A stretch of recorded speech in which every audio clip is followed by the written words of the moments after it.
Good morning, everyone. I'm Beatriz Barros de Lis, and I'm in charge for Spain of AXA Investment Managers. I guess that most of you know us already, and so my introduction and my presentation are going to be quite short. But I wanted to give you some perspective so that you can see this presentation on digital economy from a different point of view. We have an equity team, quite a wide equity team in AXA. We do conventional, traditional investment, and we select securities to invest. A few years ago, we decided to take a shift in our approach and focus not so much on sectors or countries, but to look for the big trends, the main channels where we see those companies that are going to be growing in the next few years. Nowadays, it makes not so much sense to invest geographically because companies do not belong to a single country. They are producing in one country, distributing in another, taking profit in some other continent. So it is very difficult to locate a company in one single country. And that globalization makes it more difficult to invest in a geographical manner. To invest in a fund that invests in European securities or in American stock. Nowadays, it makes much more sense to look for those companies that, due to their dedication to their type of product or service, are placed within a sector or a topic that is growing. And there, our equity team has identified several topics where we consider that we should be investing globally, and where we should invest because we are going to find companies that are going to take profit, considerable profit for a long time and sustainably. We have identified topics such as robotics. We are not the only ones, of course, but we have a fund that has been going on for a couple of years and that has quite a trajectory within the market. We will launch a fintech fund. This digital economy fund has been managed for more than 1 year. This is a topic, an area that we consider has a brilliant future and that we include within those areas that are called evolutive or evolutionary economy. Other topics, for example, is aging, anything that has to do with the aging population. That's another area. Then clean economy, green economies, which also encompasses a whole array of companies that are also growing and that will keep growing in the future. And that's what we continue to do because we consider it is a good approach, a good philosophy, and a good way to view the equity markets. Today, we are going to talk about digital economy, which is a topic that we consider that we all are very much close to it. It is very close, very easy to feel oneself identified with those companies. In order to explain with a little bit more detail all our strategy, we have brought Jeremy Gleeson, who is a portfolio manager with a CV which is quite impressive, in the sense that he has devoted a great deal of his life to the study of this digital sector, the digital economy, and all the topics that are related or are encompassed within the spectrum of technology normally come from the technological sector, of course. And that's his area of specialization, and he's focused on digital economy. Jeremy worked 10 or 12 years for a British investment bank as a manager of technological securities, and he has been more than 10 years with AXA Investment Managers, and he's in charge of the technology fund. And in the last couple of years, he has specialized in digital economy, and he's also a co-manager of our robotics fund. So he's a person that has a thorough understanding and knowledge of this new light that we have shed on technological management. Jeremy will be speaking for about 40 to 45 minutes, and then we will have a Q&A session. So I encourage all of you to I encourage you to ask any doubt or any question that you may have regarding companies or whatever. And at about 10:15 or something like that, I think that we will be done. And without further ado, I turn the floor over to Jeremy. Fantastic. Gracias, Petrus. Buenos dias. So today I'm here to talk to you about the AXA Flamlington Digital Economy Fund, but maybe I'll just give a little bit of background about myself to begin with. I've been a global technology fund manager now for over 21 years, the last 11 of which have been at AXA Flamlington, where I've been running the Global Technology Fund. A few years ago, we noted that technology was having a big influence, not just on the technology sector as we knew it, but also on a wider variety of sectors.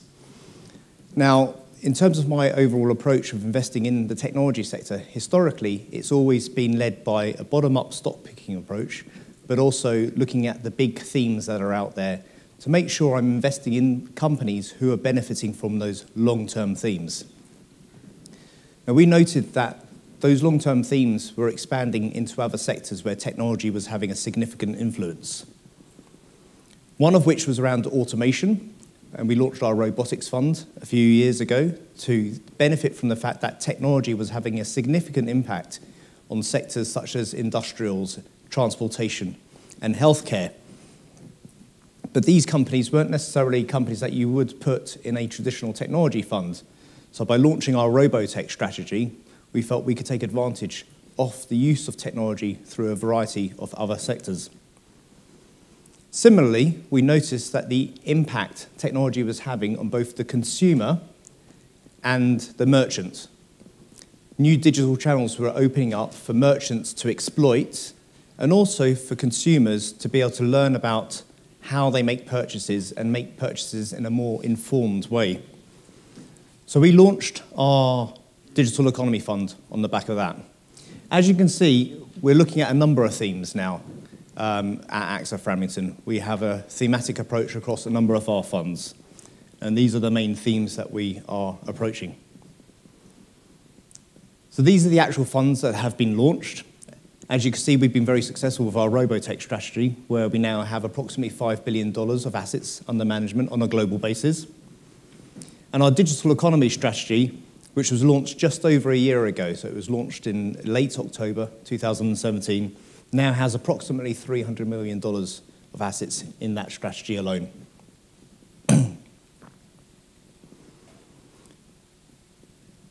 So one of the key things to take away here is that those two thematic strategies that I just talked about, whilst they're relatively new to us, the investment process that we're deploying is exactly the same as the investment process that I've been using on the Global Technology Fund at AXA for the last 11 years.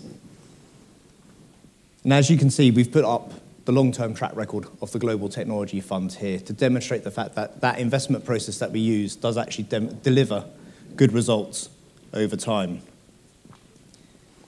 Now, for our first year anniversary on the digital economy strategy, we were very pleased with the results that we got for the digital economy fund relative to the broader market over that 12-month period. We believe this has been driven by the fact that this is an important growth theme for the overall global economy, and also we believe that our focus across the market cap spectrum, from mega caps down to small caps, gives us the ability to add value to our investors over time. So just jumping into the strategy overall and why we think this is important. So I remember making my first purchase online in the late 90s. It was on eBay. I can't remember what I bought. It was probably something pretty novel, pretty insignificant. But I wanted to test out what this e-commerce was like and how it worked. And it was a good experience. Back then, though, the transaction was longer. It took several days to complete on eBay. I had to go through the auction process. And then when the transaction was completed, I received the address details for the person who was selling me the item, and I had to write a check out and post the check to that person and wait until he cashed the check and it had cleared in his bank account before he put the item in the post to get to me. So from the identifying the item I wanted to buy, by the time the auction closed, by the time my check got to the seller, by the time he sent the item to me, the whole process was probably about 2.5 weeks. Can you imagine that today? So despite the fact that e-commerce has been around now for the best part of 2 decades, only 9% of global retail sales are currently transacted online. So put that into context, less than 10% of global retail sales are currently conducted online. We believe that's a number that's only set to grow. And it's only set to grow because there's 2 significant drivers behind the opportunity within the digital economy. One of which is technology, and the other one is demographics. 2 powerful drivers. Now, the technology driver is the fact that increasingly more of us carry about us a connected device of some sort. It might be a mobile phone, it might be a tablet, it might be a laptop. But that gives us, as consumers, the ability to be better informed consumers at all time. We can research what we want to buy. We can find out who we want to buy it from and when we want to buy it. And the important thing is, once we've done all of that research ourselves, we can then execute the transaction at a time and place that's convenient to ourselves as the consumer. We're no longer limited to the opening hours of the local shopping mall or the local store. Now, the demographic driver is really, really powerful. Now, I know for sure that the amount of money that I spend through online transactions is significantly greater than that of my parents, simply because I'm more comfortable about transacting online than my parents. I'm pretty sure that my children, as they grow up, will be even more comfortable about transacting online than even me. So as their spending power increases, as they move out of their, as they grow up, the likelihood that a bigger percentage of their disposable income will be spent via online transactions. So hence why I think that 9% level where we are today is only set to grow in the future. Now, what we have noticed is that e-commerce is already a global phenomenon, both in developed markets and in emerging markets.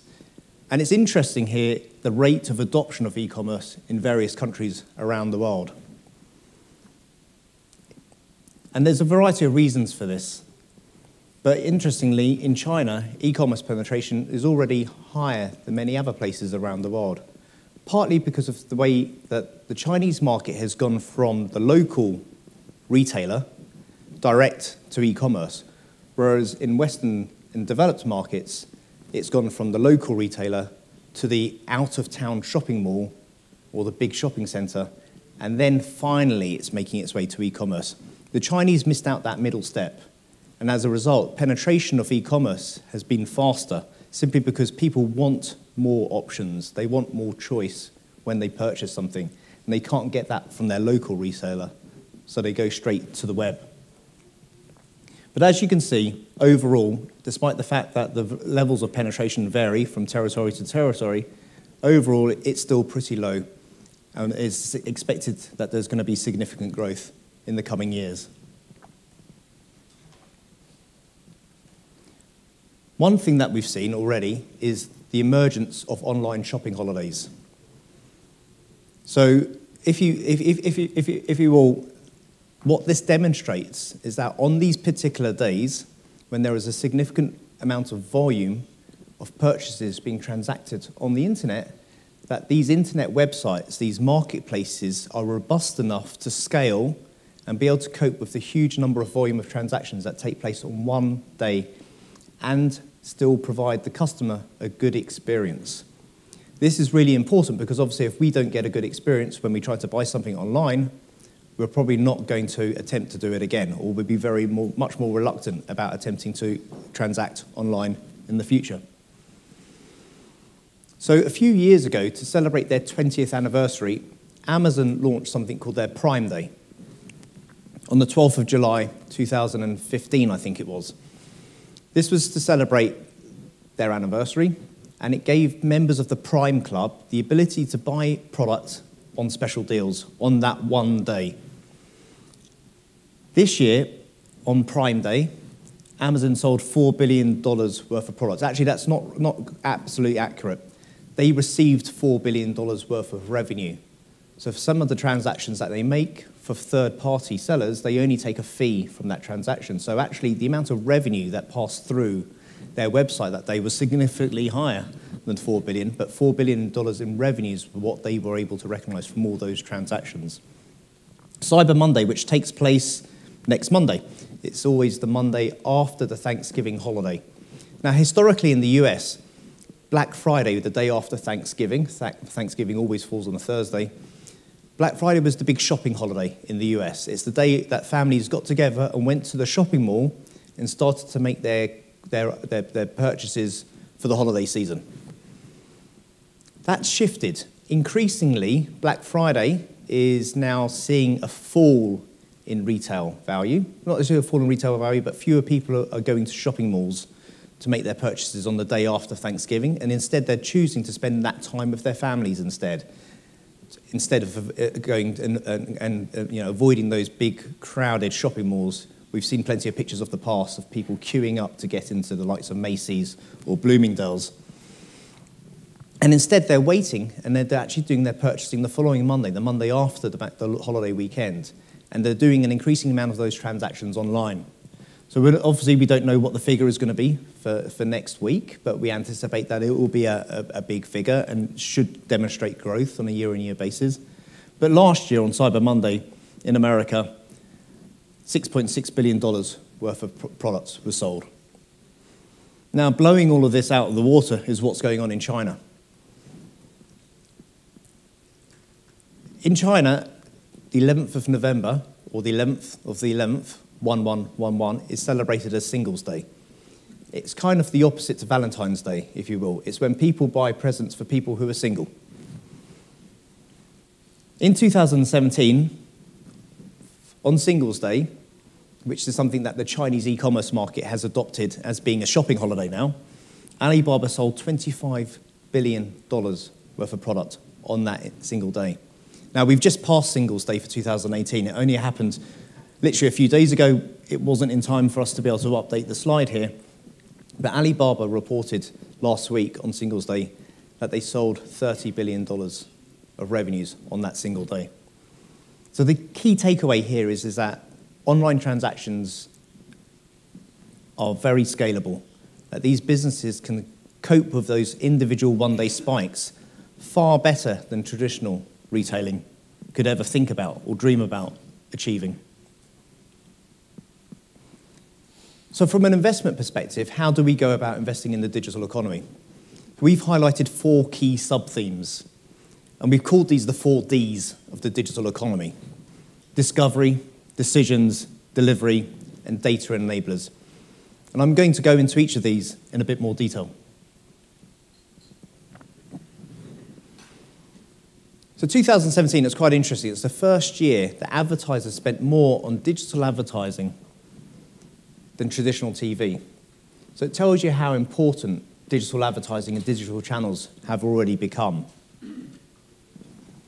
Platforms such as Facebook, platforms such as YouTube are attracting a significant amount of advertising dollars.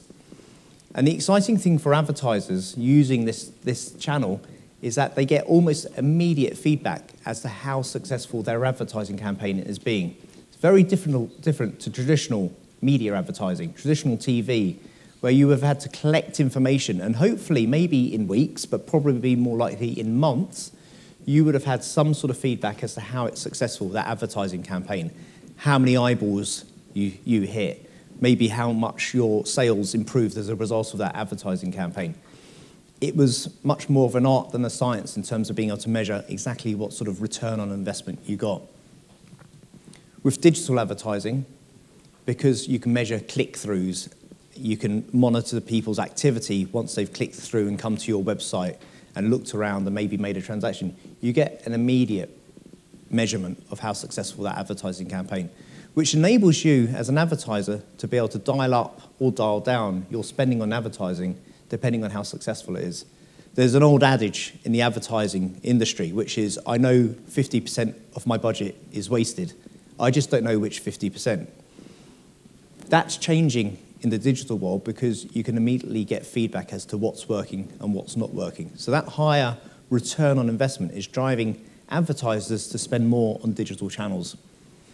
So that opens up a whole range of opportunities. Clearly, the likes of Alphabet with their YouTube business and their search business is going to benefit from this.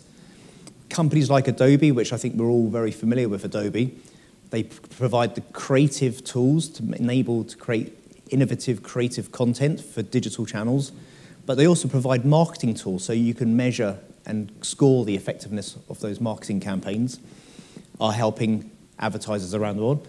But also it's creating opportunities for smaller companies as well, companies like HubSpot. HubSpot is a small software company based in Boston, or just outside of Boston, actually, in Cambridge. They're providing a platform of tools which businesses, small businesses, can use to enable them to drive campaigns across social media.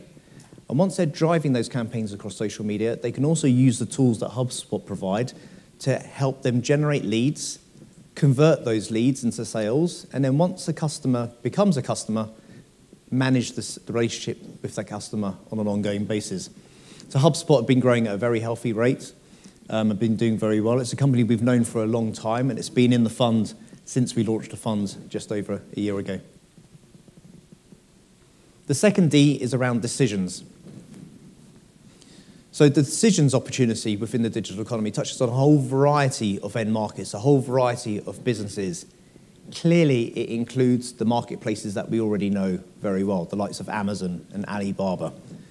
But it's also having an impact on a variety of other industries. And here we've just got a couple of examples.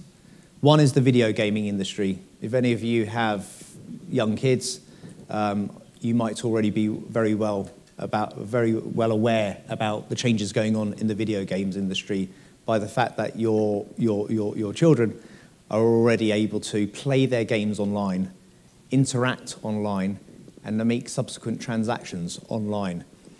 The traditional video game industry, the video game developer made the game, sold it through retail, and never really had a one-to-one transaction or relationship with the end customer. Now with online games, with the ability to download a game online and then subsequently sell those gamers more content over time through microtransactions, enables a one-to-one relationship. It also enables a feedback loop because you as the games developer can see and monitor what parts of the game are being enjoyed by your customers and which parts aren't. So when it comes to generating or developing the next generation of games, you should be able to improve the game based upon that information that you've gleaned from your customer base.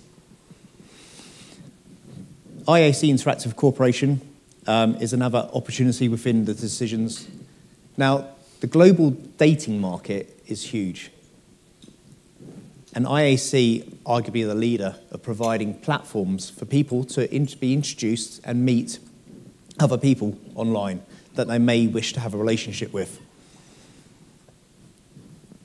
They own a variety of platforms through their ownership in a business called Match.com. One of which, probably the most high-profile name, is a company called Tinder. Now, if you've ever heard anybody talking about swiping left and swiping right, that is Tinder. That's the ability to meet people through an app on your mobile phone who you might want to have a date with, you might want to go to the bar with, might want to go to a restaurant with. But it is big business, and IAC is arguably the global leading player in that market. The third D is delivery. This is where this fund differs very significantly to a traditional technology fund. As I spoke to you before, we're seeing that the implications of technology are impacting a whole variety of sectors. And we are really sort of using that to our advantage here in the delivery component of the Digital Economy Fund. Amazon came public in 1997, which was the same year that I started my career analyzing and investing in technology companies. So I've kind of grown up with Amazon always being there as a public company.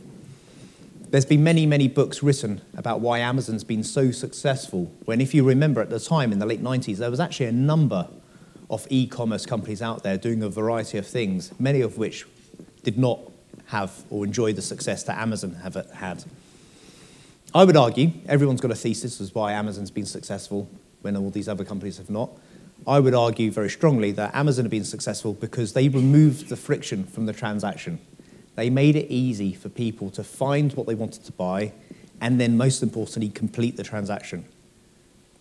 Shopping carts get abandoned mostly at the point of when you have to enter your financial information to make the transaction. And Amazon took that out by making technological changes to the process to enable technology such as one-click checkout, i.e. you provide your financial information to Amazon once, and thereafter you don't have to go back and provide your credit card information or your bank details again and again and again. They've also made the logistics part of the process easy. You click, you buy, you know it's going to arrive to you within a few days, or maybe even on the same day now. Other companies around the world who want to have or have the ambitions to be successful in e-commerce need to be able to deliver a similar sort of an experience to their customers, but many of them don't have the technical expertise that Amazon benefits from.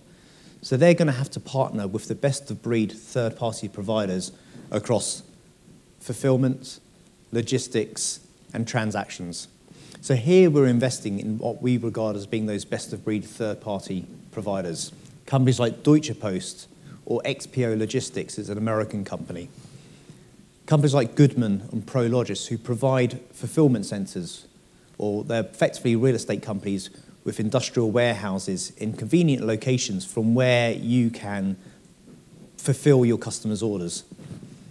And then companies like PayPal or WorldPay who are providing the financial engines to enable you to complete a safe and secure transaction and make sure that your financial information is being looked after. At the same time, the vendor is knowing that they're going to receive their payment in an appropriate way. The final D is around data enablers. Over the next few years, we're going to hear more and more about traditional businesses who are undergoing their digital transformation. It's going to be in the press more and more. It's going to be talked about by CEOs and CFOs more and more. Within the data enablers opportunity, or the sub-theme, we're investing in the companies who are providing the technology and the services to traditional businesses who want to move into the digital economy but don't have the resources or in-house expertise to be able to do that themselves. I've provided a couple of examples here. One is Zendesk and the other Twilio, two of the small mid-cap companies that we own in the portfolio. I'm guessing probably lesser known names to many of you. You might not have heard of these companies before. Zendesk was actually a company that was founded in Denmark by three Danish guys. And then they were convinced, in order to get the funding that they needed to grow their business, that they should move to California, which they did. And subsequently, Zendesk has become a very successful business. They provide a platform to enable businesses to connect and communicate with their customers through a variety of digital channels. If I had a problem with buying a product in the past, I would have probably just gone back to the store that I bought it from and wanted to speak to a service manager or a sales rep at the store and explain my issues, explain my grievances, or if I needed advice, ask them how I should be using the product better. Millennials don't want to do that. Millennials go straight to the internet and to look for that information. They go to blogs, they go to social media, they ask their peers, or if they do want to connect with the business itself, they want to do it via social media, instant chat, text messaging. Zendesk provides a platform to enable customers to engage with enable businesses to engage with their customers through those variety of digital channels. Once again, it's a company that's seeing significant growth. Twilio provides a communication engine. Now, what's increasingly important is when you have a mobile app is providing the ability to your customers to communicate with you, possibly via text or through a phone call, but without leaving the mobile app. It's about keeping the customer on the mobile app for as long as possible. If you have to leave the mobile app to go to the phone app to make a phone call, there is a possibility that you don't return back to the mobile app. So if you think about Uber, you request a car on Uber, you get a message to say your driver's on the way. You get another message to say your driver's waiting for you outside. At the end of the ride, you get another message which says your fare was €6.50, and please can you rate your driver? Also, if you want to contact your driver, when he's en route to make sure that the pickup point is exactly where you want him to meet you, you can phone him directly from the app. All these are communications going directly from the app, and that's where Twilio comes into play. Now, if you're building a mobile app, communications is going to be increasingly important, but it's a skill set which you might not have in-house. You probably don't have in-house. It's a complex thing. Twilio have built that engine, and more businesses around the world are using Twilio's engine to provide the communications features within the mobile app. If you're thinking about going into e-commerce and you want to provide your customers with a web app or a mobile app, that's going to be your new shop window, your new shop front.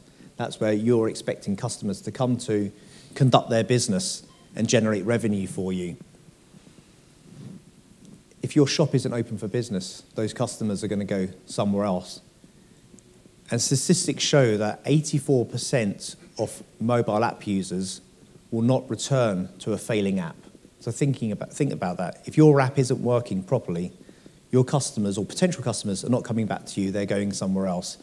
And what we do know is that with the internet is that there's always plenty of other choice out there for customers to go to if they're not happy with the experience that they're getting provided by you. So in terms of the digital economy strategy, as I said before, it's multi-cap. We're pretty market cap agnostic. We invest across a range of small to mega cap companies. The fund is very balanced across mid cap, large cap, and mega caps. And as you can see, we also have some exposure to small caps. So the small cap stock that we've highlighted here is a company called Yext. Yext provide a knowledge engine. So increasingly, you as a merchant will find that there are a variety of places which have on the web which has information about your business. It could be in the Google search engines. It could be on social media. It could be on your own web pages. Yext provide a central knowledge repository which has, driven by your input, your correct information about your business. So if you change address, you change a telephone number, you change your opening hours, that your customers, when they get information by going to the web to look for information about your business through search engines or through social media, are getting the most latest, accurate, up-to-date information at all times. So you might think that's quite simple. It's quite straightforward. Where it starts to really have a big significance is as we increasingly shift to voice recognition or voice-activated search engines.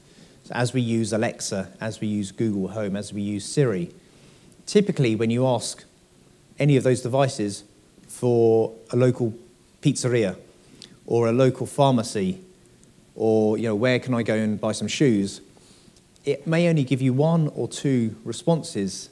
So you have to make sure that those one or two responses are accurate, because once again, if you're the customer, you get some information through one of those search engines, those voice search engines, and the information turns out to be wrong, you're thinking bad things about that potential customer or that potential business straight away. An example of in Ocado is a UK company in the online grocery space. And if they just remained in online grocery, it would have been of relatively little interest to me as an investor. The online grocery market, or the grocery market in the UK, is very competitive, margins are thin. But what Ocado have done, which is very interesting, is that they've developed a platform, a technology platform, highly automated technology platform, which enables very efficient collection of customers' orders, and then the putting together of those orders in order for those orders then to be delivered to the customer. They've built 2 massive scale fulfillment centres in the UK, which are both working very well. But now they've started licensing out that technology to international grocery stores who want to have an online capability. So they've struck a partnership with Casino in France, and they've signed a deal with Kroger in the US, which is a top 5 US grocery store in the US, to build 20 of these facilities around the US over the next several years. And actually, just yesterday, it was announced that they've identified the location of the first of those locations in the US. The interesting thing for Ocado's business model here is not only do they receive a license fee from the partners who want to use their technology in their locations, but they also are going to get an ongoing fee based on volume and the usage of those facilities once they are up and running. we think it's a very, very interesting business model. So whilst Ocado is a relatively small position in the fund at the moment, we believe it's got the ability to grow into being a much larger position over time. On the large caps, Activision Blizzard, I've already talked about the video games industry, as well as Electronic Arts. Activision Blizzard are the other significant player in the video games industry. And Tencent in the mega caps is one of our Chinese investments. Chinese internet stocks have been having a pretty tough time of it of late. Our exposure to China is relatively small at the moment. We felt that with this sort of negative sentiment towards Chinese internet stocks, we felt it wasn't the best time to be really increasing our exposure to China. But we are waiting and anticipating that there'll be a very good buying opportunity pretty soon. Tencent, Alibaba, and Baidu are three very solid businesses in China, very well run, with huge opportunities ahead of them. But sentiment is not in their favor at the moment, but the business fundamentals are very much intact.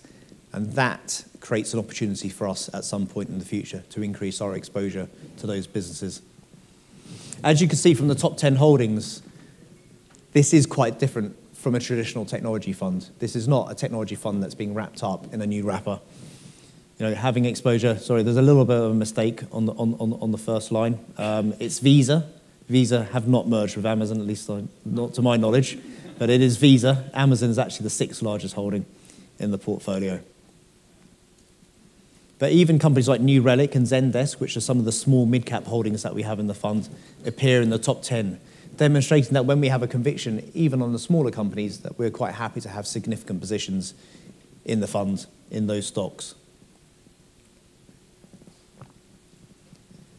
Once again, just looking at the overall structure of the fund, traditional GIC sector classifications demonstrates that we do have a lot of exposure to information technology. As many of you might have known, that very recently, GICs have changed their classifications.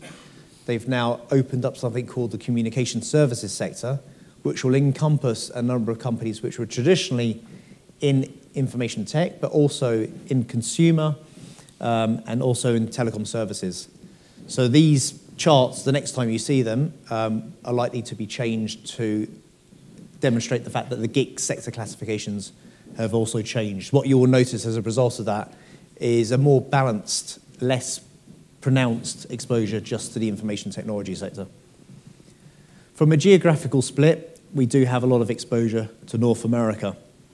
That is simply because in the last few years, North American companies have been the best place to successfully commercialize and take advantage of the opportunities present in the digital economy.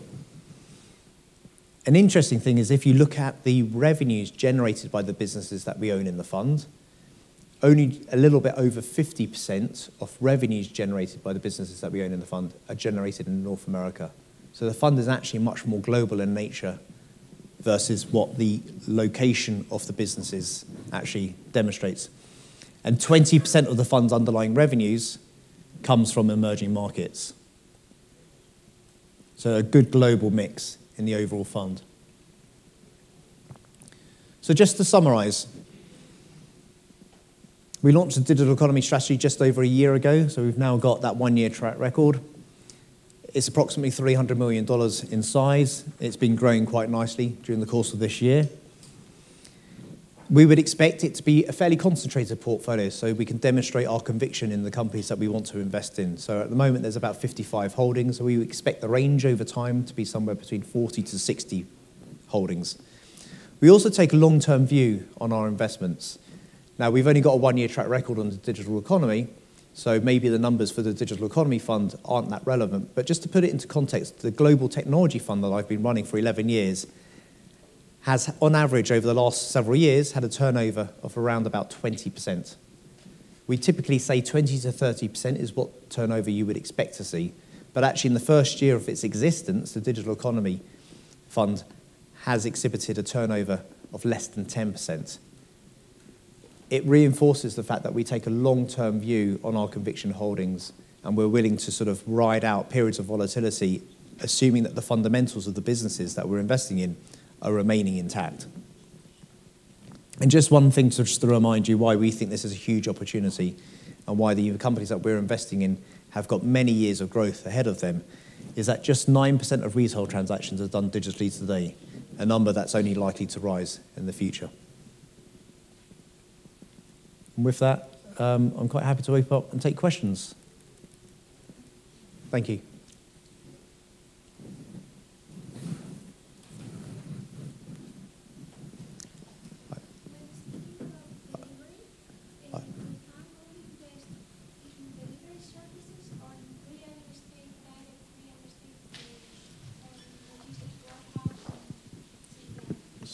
Sorry, I'm just going to ask you to repeat the question, if you don't mind, with the microphone, please.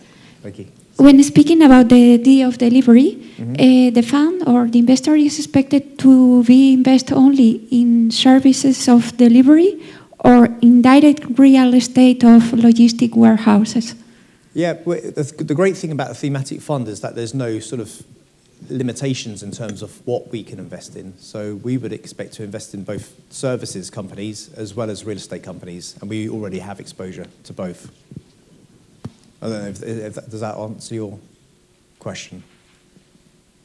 Because companies like Goodman and Prologis, if you're not familiar with their business models, they are putting real estate warehouses in places that are convenient to be able to get the delivery trucks to those facilities, to drop off the merchandise, and then to get the delivery trucks out, the smaller delivery trucks that will then subsequently deliver the product to the customers. And they're building these facilities in convenient locations, so close to airports or near main arterial roads outside of big cities. The opportunity there is that if you want to have an e-commerce strategy and you already have a shop, you don't really want to be using your shop, which is likely to be located somewhere like a shopping mall or a high street where you're paying a premium for your rental costs, to be the place where you start to use as a warehouse to deliver those e-commerce orders. So you're more likely to use these out-of-town locations for those because of the lower real estate costs. Thank you.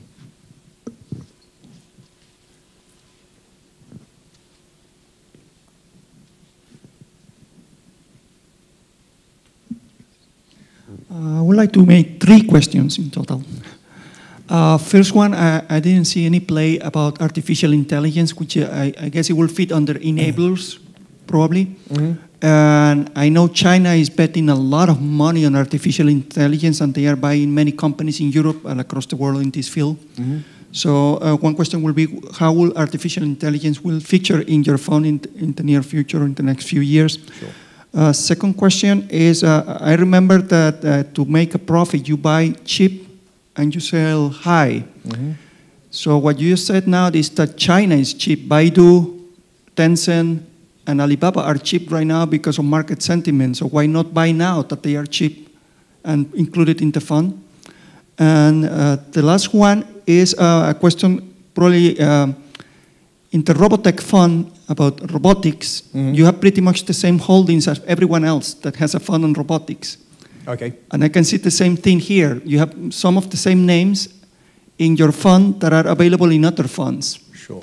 So how do you generate alpha if you all have the same, pretty much the same holdings, the same companies in your funds? Okay, so 3 questions. Artificial intelligence being the first one. So one of the things I've learned from a relatively long career investing in technology companies is to wait for signs of commercialization of any technology before you decide that you want to invest in companies that are going to benefit from the commercialization of that technology. There's a lot of exciting things going on in artificial intelligence, a lot of investment being made.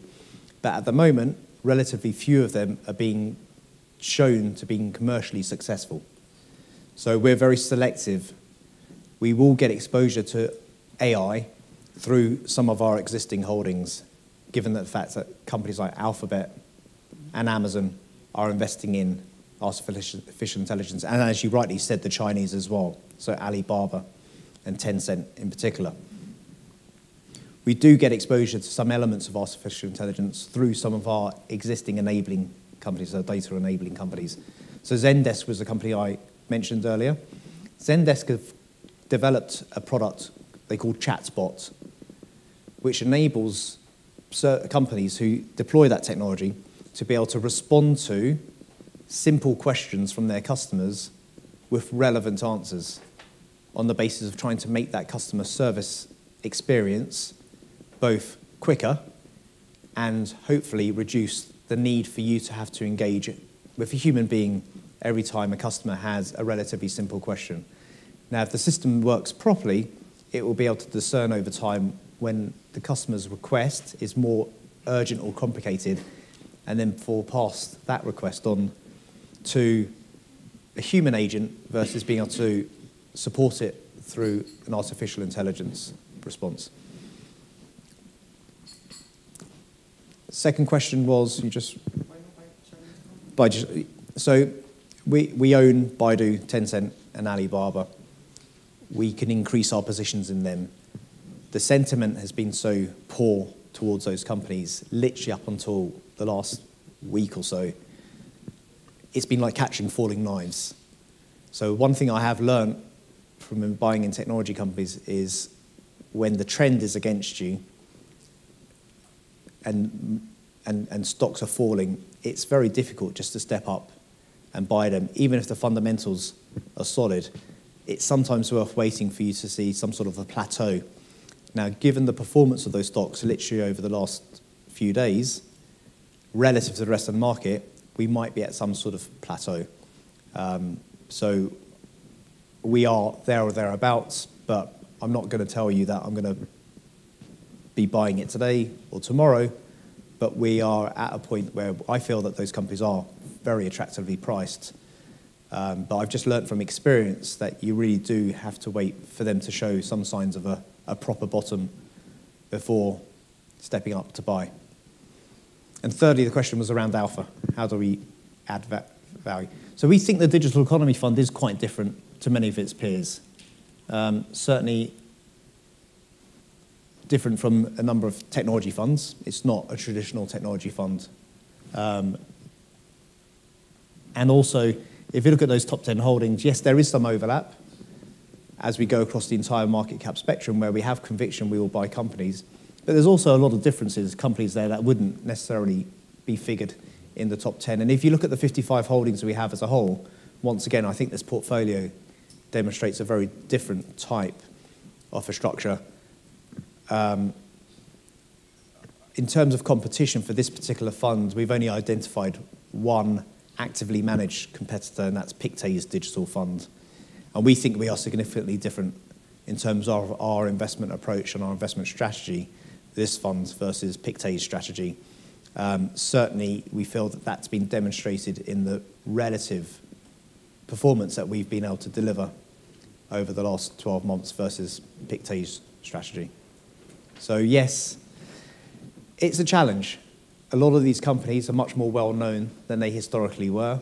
So we do find that a lot of, especially the mega cap names that we own, are held in other funds. But as soon as you drill into those mid caps and small caps, we think we're able to exploit a lot of opportunities which are far less well known. And as you can see, mid caps and small caps make up over 40% of the overall strategy.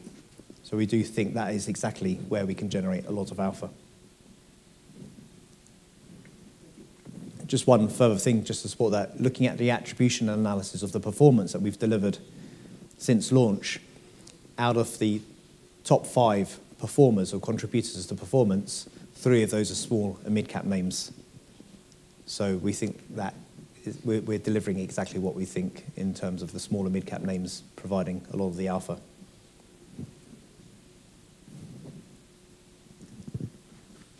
There is no doubt that the momentum is quite good, as you have explained, even the penetration is low, but can you give us some color on valuation?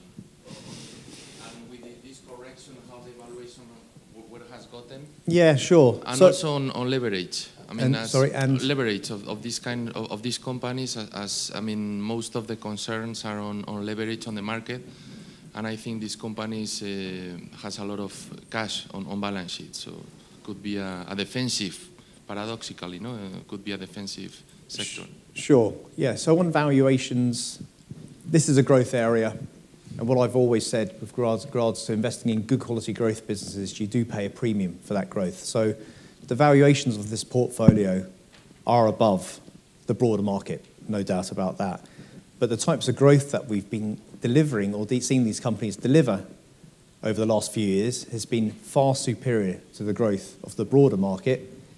And the expected future growth of these businesses that we're investing in is also expected to be significantly in advance of the broader market. So the power of compounding growth when you're growing faster than the broader equity market is that your valuation today, whilst it might look like it's a premium to the broader market, can shrink very quickly when you look out 2 or 3 years. We've seen that happen in the past. So for example, Google came public in 2004. It came public on a multiple of around about 40 to 45 times forward PE. Pretty expensive, people would say. Today it trades on a multiple around about 18, 19. During that period, despite the fact that it's seen significant multiple contraction, it's gone from being a significant premium to the market to being a multiple which is broadly in line with the market. The stock has gone from $80 to around about $1,000, and it's had a 2-for-1 stock split in there as well. So valuations for these companies that we invest in tend to be higher than the broader equity market, but we feel comfortable that the growth that we're getting for that premium valuation far exceeds far more than compensates for that premium that we're paying for those stocks. And so, sorry, the second part? Leverage. Yeah, so it's interesting. Many of the companies that we're investing in are cash-rich businesses generating a lot of cash, and they are not geared businesses either. Now, more of these businesses have debt on the balance sheet, but typically they will have cash which exceeds that debt position. We would expect some of that debt to unwind over the coming years. One of the things many American companies that we've owned, Apple's a great example of this. Historically, with the tax regime in the US, the cash or the revenues and the profits that they generated offshore were not repatriated because of the onerous tax penalties in order to repatriate your overseas profits. What Apple have been doing historically have been raising debt onshore in the US, using their offshore cash as collateral, so they get very, very attractive rates. They get their best class rates out there. And they've been using that debt, or the cash from that debt, to do things like share buybacks. As a result of the changes in tax policy orchestrated by Donald Trump at the beginning of this year, they've now been able to start to repatriate that cash back to the US. And we would anticipate that they could do many things with that cash, one of which is to continue to do share buybacks. They could make acquisitions if they so chose to do so. They could also pay back some of that debt that they've had. But the net is that the companies that we're investing in have historically had very strong balance sheets, net cash positions rather than net debt positions. So if we're in a rising interest rate environment, these companies aren't going to be the ones that suffer as a result of having to refinance their debt at higher rates going forward. Hi. My question is regarding the risk or geographical concentration. You have mentioned that it's clearly a growth market. And could you give us a view, your forecast, regarding the companies that the fund is investing, about the geographical concentration, or if there is not going to be geographical concentration? I'm thinking about Asia, for example, or US, or East Europe. Thanks. Sure. No. Let me get to this slide again. So you can see clearly we have a concentration in companies listed in North America at the moment, or headquartered in North America. We think that will change over time. We think this will be a far more global fund. I've got to admit, when we were running a model portfolio for this strategy, up to the point of when we actually launched the strategy in October 2017, the geographical split was not as concentrated as what you see here. Literally in the last week or so before we launched the strategy, I did my final round of sanity checks on all the companies that we were going to put into the fund, and several companies didn't make the final grade. And unfortunately, a lot of those companies were non-US companies. And it was no one single reason, but there was a variety of reasons why companies like Mercado Libre, who operate out of Brazil, Argentina, didn't make the grade because of increased competition in the local market. I just didn't feel comfortable about putting them in the portfolio. With hindsight, given what's happened to the Argentinian peso over the last several months, it's been a good thing that we weren't involved, but I can't honestly tell you that that was any foresight. It was because of what was happening prior to that. We had plans to invest in an Indian company who were taking advantage of the fact that e-commerce is starting to grow in India. And my emerging markets team, who I work very closely with on investing in companies in emerging markets, begun to flag that they saw some issues, potential issues with corporate governance at that company. So, straight away we put a line through that, and that wasn't going to make the grade. We looked at about 6 Chinese companies in the original portfolio. 5 of them made the grade, and we subsequently sold 2 of them for different reasons. So once again, the Chinese exposure has lowered. And in Europe, we were actually struggling to find good quality businesses who were going to benefit from the digital economy in Europe, given, I guess, the overall nature of the European economy at the moment. We looked at Zalando, for example, and we just couldn't feel comfortable about their business model. And without feeling comfortable with their business model, we just couldn't include that company in the portfolio. Auto Trader in the UK, we think, is a very interesting business model. They provide a platform for used car sales and parts for used cars. Literally the week before we launched the strategy, a major car reseller in the UK had a big profit warning and cited the fact that the demand for cars in the UK had fallen, possibly as a result of Brexit and currency impacts. The sterling is obviously a lot weaker, meaning that the cost of buying foreign cars, of which all cars in the UK are foreign cars, was more expensive, and it had a damaging impact to that market. We just felt that investing in a company whose business was tied around car sales was not going to work. So over time, we'd hope that that geographical split will balance out a lot more, and that will enable us to manage risk accordingly. But in the meantime, one of the things that gives us comfort is the fact that if you look at the underlying revenues of the businesses we invest in, they are international revenues. So we already have that international exposure across emerging markets, Europe and the US.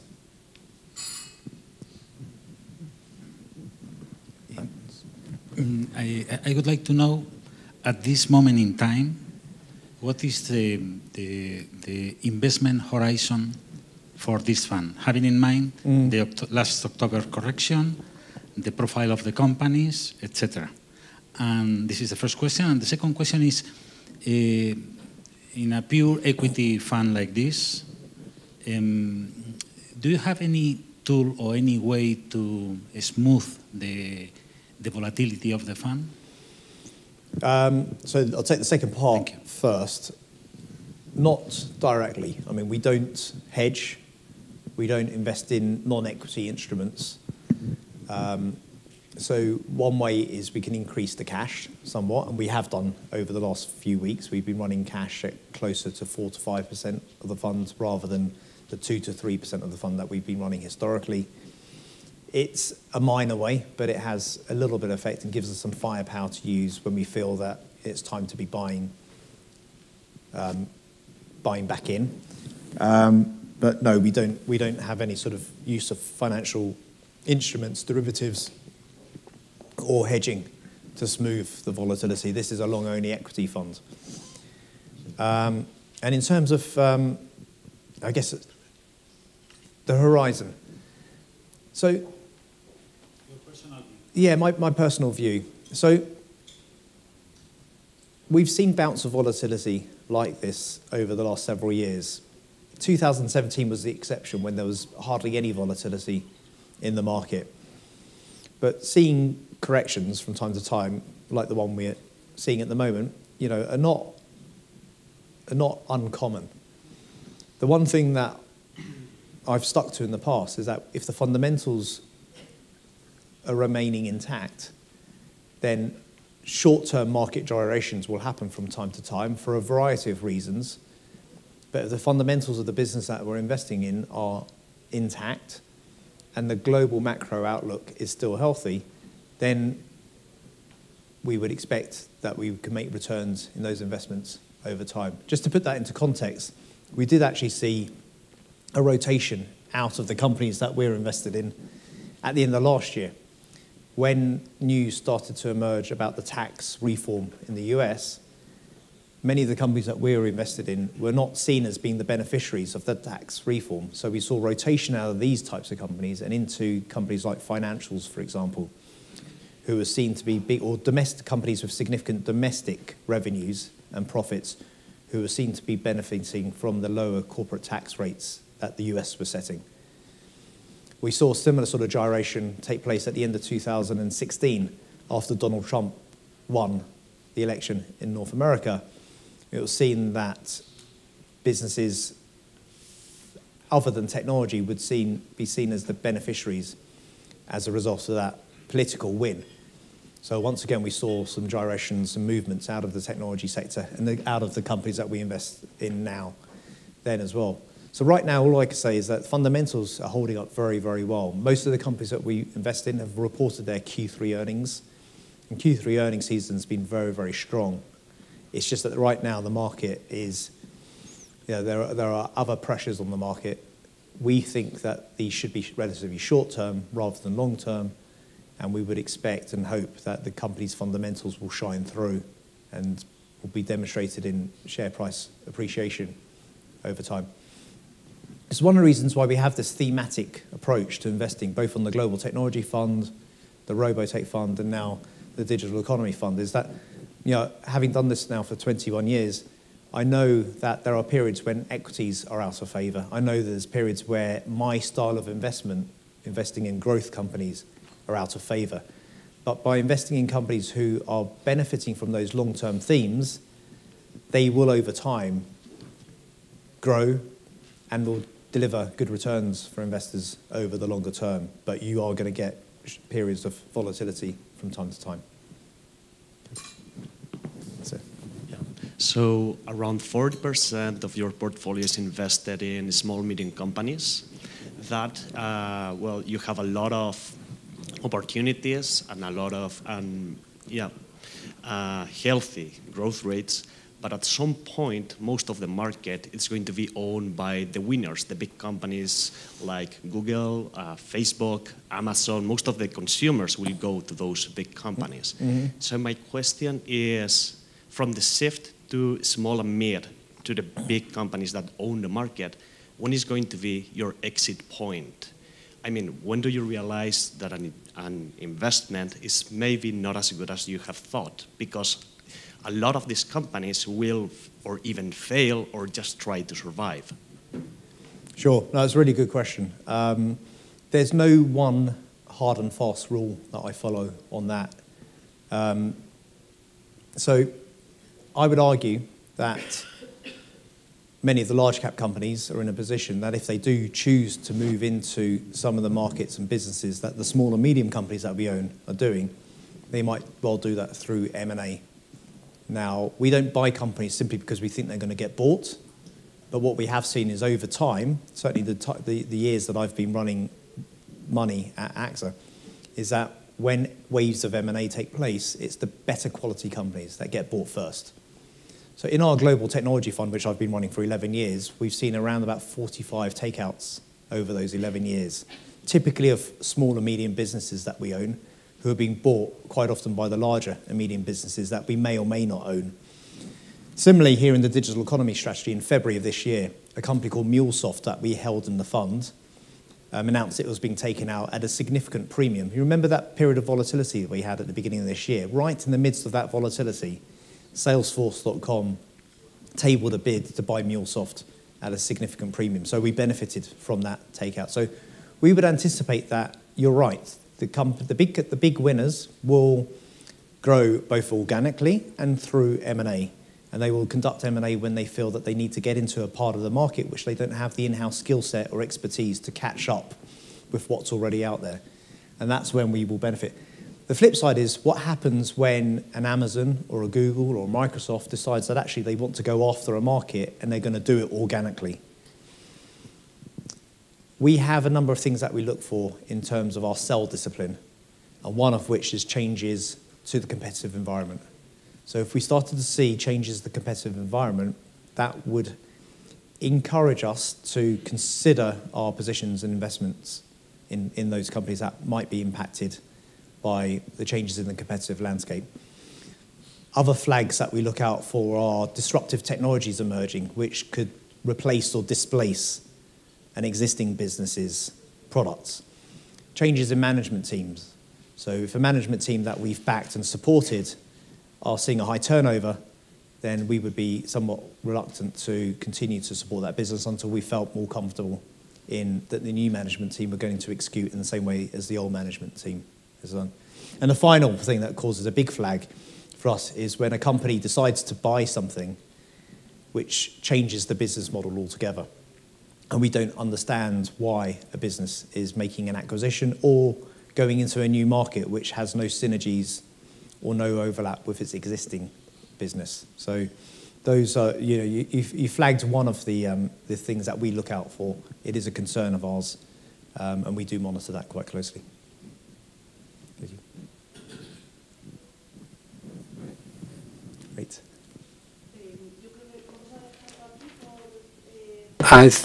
Sorry, she's not using the microphone.